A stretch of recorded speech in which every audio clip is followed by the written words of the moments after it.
वज़ीर तवानाई अवैस लगारी ने कहा है कि सस्ती बिजली की फराहमी के लिए मुसाबकती मार्केट कायम करने का वक्त आ गया है। TBA में वर्कशॉप से वर्चुअल खिताब में वज़ीर तवानाई अवैस अहमद लगारी ने कहा कि हम बिजली की पैदावार, तिजारत और तरसील को एक नए दौर में दाखिल करेंगे। जदीद, शफाफ और मुसाबकती बिजली के मार्केट कायम करने के लिए पुरज़म है ताकि हर पाकिस्तान को सस्ती, काबिल एतमाद और पायदार तवानाई फराहम की जा सके।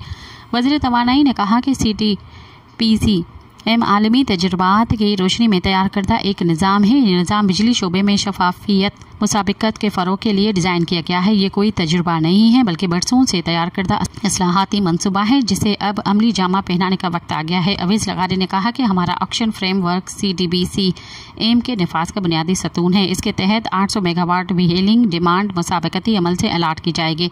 खासतौर पर बड़े सनती सार्फिन इस व्हीलिंग इंतजाम से फ़ायदा उठा सकेंगे। सनती सार्फिन बराह रास्त सप्लायर से मुसाबकती नरखों पर बिजली खरीद सकेंगे। सब्सक्राइब कयो अवामी न्यूज़ HD के ताज़ा तरीन ख़बरुन ला ॾिसंदा रहो अवामी न्यूज़ HD।